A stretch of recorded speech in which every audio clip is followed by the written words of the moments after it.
हरियाणा के अंदर एक बड़ा राजनीतिक संकट खड़ा हो गया है और जो आज तक कभी नहीं हुआ वो आज हरियाणा में हो रहा है। 1947 के बाद, आजादी के बाद देश भर की किसी भी राज्य सरकार का आप इतिहास उठा करके देखिए, कभी किसी राज्य में ऐसे हालात पैदा नहीं हुए जो आज हरियाणा के अंदर हो गए हैं। हरियाणा में गवर्नर ने विधानसभा को भंग कर दिया है, यानी अब हरियाणा के मुख्यमंत्री और हरियाणा के जितने भी मंत्री हैं वो सब विधायक हैं, वो सब पूर्व हो गए हैं। कोई भी अब वर्तमान में हरियाणा के अंदर सरकार नहीं है। सिर्फ कार्यवाहक के तौर पर, कार्यवाहक मुख्यमंत्री के तौर पर नायब सिंह सैनी काम करें। उनके मंत्री सिर्फ कार्यवाहक के तौर पर काम करेंगे जब तक अगली सरकार का गठन नहीं हो जाता है। आप सोचिए कि एक इतना बड़ा संवैधानिक संकट राज्य के अंदर आ खड़ा हो गया है और इसको लेकर के बंडारू दत्तात्रेय, हरियाणा के गवर्नर, उनसे कल सिफारिश की थी बीजेपी की सरकार ने। और ये ऐसा इसलिए करना पड़ा है क्योंकि 2 सेशन के बीच में 6 महीने से ज्यादा का गैप नहीं होना चाहिए। यानी विधानसभा का जो पिछला सत्र था, विधानसभा सत्र बुलाया गया था और उसके बाद में जो विधानसभा का अगला सत्र बुलाया जाना है, इसके बीच में 6 महीने का गैप उससे कम होना चाहिए। लेकिन ये 6 महीने का गैप कल 12 तारीख को उसके ओवर हो रहा था, उससे ज्यादा हो रहा था। और अब सरकार इसलिए नहीं बुला पाई सत्र क्योंकि विधानसभा चुनाव जो है डिक्लेयर हो गए। अब ऐसे में सीधी सी बात यह है कि हरियाणा के अंदर मुख्यमंत्री कोई फैसला नहीं ले सकते हैं, नीतिगत फैसला नहीं ले सकते हैं। एक तरीके से आप कहें कि ये वैसे भी मुख्यमंत्री अब आचार संहिता लग गया तो कोई फैसला बड़ा तो वैसे भी ले नहीं सकते हैं, लेकिन एक असर जरूर है। और राजनीतिक तौर पर विपक्ष को एक बड़ा जो है वो हथियार भी मिल गया है, विपक्ष को एक कहने का मौका भी मिल गया है कि देखिए जो हरियाणा में कभी आज तक नहीं हुआ था। हरियाणा में पहले भी 3 बार विधानसभाएं भंग हुई हैं। बंसीलाल के समय पर विधानसभा भंग हुई है, भूपेंद्र सिंह हुड्डा के समय पर भी विधानसभा भंग हुई है, लेकिन उस वक्त में विधानसभा चुनाव पहले करवाने के लिए भंग की गई थी। लेकिन यह पहला मौका हो रहा है कि विधानसभा का कार्यकाल पूरा हो गया, चुनाव नहीं हो पाए। और इसी तरीके से आप महाराष्ट्र में भी यही पैटर्न देखेंगे। महाराष्ट्र में भी 23 दिन का गैप था, हरियाणा की विधानसभा और महाराष्ट्र की विधानसभा, इन दोनों के बीच में 23 दिन का गैप था। लेकिन यह गैप जो है वो अब महाराष्ट्र में भी पूरा हो जाएगा। और महाराष्ट्र में चुनाव को लेकर के अभी इलेक्शन कमीशन की तरफ से कोई जानकारी नहीं है कि कब इलेक्शन होंगे। इलेक्शन कमीशन ने कह दिया कि भाई हम तो त्योहार वगैरह आ रहे हैं इसलिए इलेक्शन नहीं करा पा रहे हैं। सीधी सी बात आप देखिए कि हरियाणा में इस वक्त में जो कुछ चल रहा है, राजनीतिक तौर पर ऐसा लग रहा है कि बीजेपी के ऊपर एक ठप्पा और लग गया कि बीजेपी की सरकार या बीजेपी के लोग वो सरकार चलाने के काबिल नहीं है। क्योंकि आपको पहले से पता था, ये जब विधानसभा का पिछला सत्र बुलाया गया तब ये तय था कि अगला सत्र सरकार बुला नहीं पाएगी। और वो इसलिए भी नहीं बुलाना पा रही थी सरकार क्योंकि सरकार को खतरा ये था कि उसके पास में मेजोरिटी नहीं थी। बार बार में ये कहा जा रहा था कि अल्पमत की सरकार जो चला रहे हैं, क्योंकि हरियाणा में अगर आप नंबर देखेंगे तो 90 विधानसभा है टोटल। 90 विधानसभा में से बीजेपी के पास में 40 विधायक थे, फिर उसके बाद में बीजेपी के जो 10 विधायक थे जेजेपी के पास में थे, उनके साथ में सरकार चल रही थी।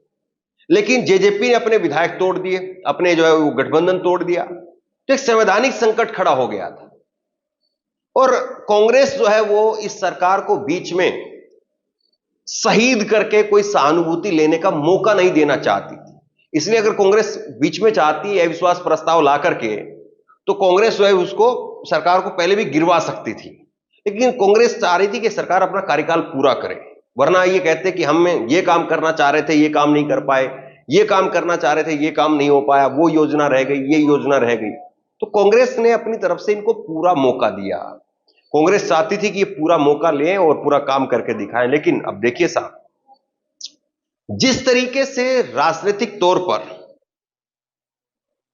सरकार की जो पेचीदगियां सामने आती हैं या कानून व्यवस्था की जो पेचीदगियां सामने आती है, शासन प्रशासन चलाने की जो पेचीदगियां होती हैं, उसमें जो एक मुख्यमंत्री होता है उसका दायित्व होता है। और ऐसा नहीं कि 6 महीने पहले जो है वो नायब सिंह सैनी को नहीं बनाया गया था। नायब सिंह सैनी को बने हुए 6 महीने से ऊपर का वक्त हो गया। लेकिन जानबूझ करके हरियाणा को इस संवैधानिक संकट की तरफ धकेला गया। और ऐसा पहले कभी नहीं हुआ। हरियाणा के राज्यपाल बंडारू दत्तात्रेय ने प्रदेश विधानसभा भंग कर दी है। राज्य की भाजपा सरकार की सिफारिश पर गवर्नर ने इसका नोटिफिकेशन जारी कर दिया। विधानसभा भंग करने के नोटिफिकेशन में गवर्नर ने लिखा कि भारत के संविधान के अनुच्छेद 174 के खंड 2 उपखंड बी द्वारा मिली शक्तियों का प्रयोग करते हुए मैं बंडारू दत्तात्रेय राज्यपाल हरियाणा तत्काल प्रभाव से हरियाणा विधानसभा को भंग करता हूं। सीएम नायब सिंह सैनी की अगुवाई वाली कैबिनेट ने बुधवार को ही विधानसभा भंग करने के प्रस्ताव को मंजूरी दी थी। गवर्नर के मुताबिक अगली सरकार का गठन होने तक नायब सिंह सैनी कार्यवाहक मुख्यमंत्री बने रहेंगे और यह इसलिए हुआ है कि 6 महीने की अवधि के अंदर सेशन नहीं बुलाया गया। इसीलिए संवैधानिक संकट से बचने के लिए सैनी की सरकार ने यह कदम उठाया है। हरियाणा की 14वीं विधानसभा का कार्यकाल 3 नवंबर तक था, यानी अभी कार्यकाल पूरा होने में 52 दिन बचे हैं। संवैधानिक व्यवस्था के अनुसार विधानसभा के 2 सेशन 6 महीने के ज्यादा गैप पर नहीं हो सकता है। प्रदेश विधानसभा का पिछला सेशन 12 सितंबर को 6 महीने पूरे हो चुके हैं। चूंकि विधानसभा चुनाव हो रहे हैं इसलिए सेशन बुलाना संभव नहीं था। देश में इस तरह से संवैधानिक संकट के बाद विधानसभा भंग करने का यह पहला मामला है। 1947 में देश आजाद होने के बाद किसी भी राज्य में ऐसी नौबत नहीं आई। यहां तक कि कोरोना काल में भी हरियाणा में ऐसे संकट को टालने के लिए 1 दिन का सेशन बुलाया गया था। इससे पहले भी हरियाणा विधानसभा 3 बार समय से पहले भंग की गई, लेकिन उन तीनों ही मामलों में समय से पहले चुनाव करवाने के लिए ऐसा किया गया था। और 3 बार जो है ये जब विधानसभा भंग हुई थी तो उस वक्त में आप देखिए चौधरी बंसीलाल के समय पर भंग हुई है, ओम प्रकाश चौटाला के समय पर भंग हुई है और भूपेंद्र सिंह हुड्डा के समय पर भंग हुई है। 1972 में तत्कालीन मुख्यमंत्री बंसीलाल ने भी 1 साल पहले विधानसभा भंग कर दी थी और विधानसभा चुनाव करवा दिए थे। जुलाई 2099 में भाजपा ने तत्कालीन मुख्यमंत्री बंसीलाल की हवीपा सरकार से समर्थन वापस ले लिया था, जिसके बाद में हवीपा से 12 विधायक हरियाणा लोकदल राष्ट्रीय अब इनेलो जो बन गई है उसके अंदर शामिल हो गए थे। उस समय पर ओम प्रकाश चौटाला मुख्यमंत्री बने थे। तब हरियाणा लोकदल राष्ट्रीय की लहर चल रही थी। उसे बुलाने के लिए तत्कालीन मुख्यमंत्री ओम प्रकाश चौटाला ने जनवरी 2000 में विधानसभा भंग करके 16 महीने पहले प्रदेश में मध्यावधि चुनाव करवाए थे। अगस्त 2009 के अंदर तत्कालीन मुख्यमंत्री भूपेंद्र सिंह हुड्डा ने कांग्रेस सरकार का कार्यकाल पूरा होने से 7 महीने पहले ही विधानसभा को भंग कर दिया था और उस समय यूपीए की केंद्र में सरकार आई थी। हुड्डा सरकार केंद्र के साथ में ही विधानसभा चुनाव करवाने के लिए तैयार हो गई। तो 3 बार ऐसा पहले भी हुआ है, लेकिन अब आप देखिए कि सरकार के पास में कोई विकल्प नहीं था। सैनी सरकार के पास में चुनाव के बीच में विधानसभा को समय पूर्व भंग करने की सिफारिश के अलावा कोई विकल्प नहीं बचा था। इस फैसले का सीएम पर और मंत्रियों पर असर यह पड़ेगा कि सबका कार्यकाल अब समाप्त समझा जाएगा। अब सभी पूर्व विधायक कहलाएंगे, उनकी सुविधाएं खत्म हो जाएंगी। नायब सिंह सैनी बतौर कार्यवाहक और उनके मंत्री कार्यवाहक के तौर पर काम करते रहेंगे, लेकिन कोई नीतिगत फैसला नहीं ले पाएंगे। हालांकि महामारी, प्राकृतिक आपदा या असुरक्षा जैसा मामला आता है तो राज्य कैबिनेट जरूरी फैसला लेने के लिए सक्षम होगी।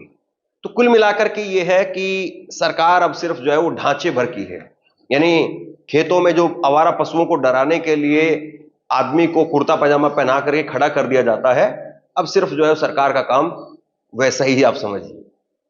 मैं अलग अलग जो है वो हरियाणा के इलाके में घूम रहा हूं। आज भी दिन भर जो है वो हरियाणा के कई अलग अलग इलाके में लोगों से मुलाकात करने का, बात करने का जो है वो समय मिला। अभी भी हरियाणा में ही हूं। बड़ा सवाल यह है कि लोगों के अंदर सरकार को बदलने का ऐसा लगता है कि मन बना चुके हैं। लोग कह रहे हैं कि सरकार ने कुछ काम नहीं किया। बीजेपी सरकार का कोई काम दिखता नहीं है, बड़ा काम नहीं दिखता है। हालांकि वैसे अगर देखें तो ये समस्या बीजेपी की तकरीबन सरकारों के साथ में है, लेकिन चूंकि ये था कि पहले मोदी जी का एक आभा मंडल था, मोदी जी के नाम का मैजिक दिखाया जाता था टीवी चैनलों पर, तो उस दौरान ये सारी चीज दब जाती थी। उस दौरान जो है इन सारी चीजों की चर्चा नहीं होती थी। लेकिन अब चीजें पलट गई है, अब स्थिति वो नहीं है। और इसलिए अब जो है वो लोगों को चीजें उभर करके सामने आ रही है। यानी अब एक छोटी सी फुंसी भी अगर थी तो फुंसी भी पूरा का पूरा साफ तौर पर दिख रही है। और अब लोग कह रहे हैं कि बीजेपी की सरकार में सबसे बड़ी जो आज समस्या मिली, कई गांवों के सरपंचों से मैंने आज बात की, उन्होंने कहा कि बीते 10 साल में हम लोग परेशान हो गए हैं। कोई गांव का कोई व्यक्ति आता है कि फला कोई काम है, हमारा काम करवा दीजिए।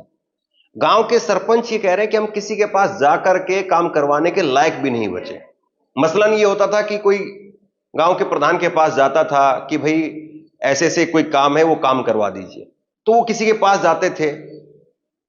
कोई कानून के मसले का काम है, किसी की नौकरी का मसले का काम है, कोई किसी की सड़क बनाने का काम है, नाली बनाने का काम है, किसी के खेत में कोई खंबा लगवाने का काम है, कोई भी काम था, तो लोग जो है वो किसी काम को लेकर के किसी के पास जाते थे तो कुछ सुनवाई नहीं थी। अधिकारी नहीं सुन रहा है, नेता नहीं सुन रहे हैं, कहां जाएं, किसके पास जाएं। पहले यह था कि कोई किसी के पास जाता था, कोई शिकायत करता था तो शिकायत जो है उसकी समाधान होता था। अब मुख्यमंत्री ने इसको लेकर के कहा कि ऑनलाइन जो है पोर्टल के माध्यम से आप शिकायत करिए। लेकिन ऑनलाइन पोर्टल में कौन देख रहा है, ऑनलाइन पोर्टल में कौन कर रहा है। हरियाणा अभी भी चूंकि एक देहात क्षेत्र ज्यादा है, हरियाणा में ग्रामीण क्षेत्र अगर आप बात करेंगे तो बड़ा क्षेत्र है ग्रामीण क्षेत्र, तो वहां पर अभी भी लोग 1 to 1 फेस टू फेस की राजनीति को ज्यादा तवज्जो देते हैं कि हम मुख्यमंत्री के कार्यालय में जाएं, हम विधायक के कार्यालय में जाएं तो विधायक से हम फेस टू फेस बात करें। अब वो विधायक 10 साल तक मिले नहीं। लोग कह रहे हैं कि ये सरकार बड़ी ढुलमुल ढुलमुल चली, और अब जिस तरीके से संवैधानिक संकट दिखा तो ऐसा लग रहा है कि सरकार को पहले से पता था कि ये होना है, लेकिन इससे बचने का कोई रास्ता निकालने की जो कोशिश होनी चाहिए थी वो नहीं दिखी। और लिहाजा आज हरियाणा के नाम पर एक ऐसा रिकॉर्ड बन गया जो हरियाणा कभी अपने नाम पर नहीं चाहता होगा। आजादी के बाद पहली बार ऐसा हो रहा है कि किसी राज्य के अंदर एक चुनी हुई सरकार, एक विधानसभा, वो भंग कर दी गई जबकि उसका समय बचा हुआ था। सोचिए आप, हरियाणा के चुनाव में बीजेपी किस किस मोर्चे पर एक्सपोज हो रही है और इसका चुनाव पर क्या असर पड़ेगा। बहरहाल हरियाणा के लोगों की जुबानी और आप लोगों की जुबानी लगातार टटोलते रहेंगे। इस खबर पर आप क्या सोचते हैं नीचे कमेंट बॉक्स में लिख करके जरूर बताइए। इस वीडियो को शेयर कीजिए, लोगों तक पहुंचाइए, और इसी तरह की तमाम खबरों के लिए ऑनलाइन न्यूज इंडिया को सब्सक्राइब कीजिए। आपका बहुत बहुत धन्यवाद।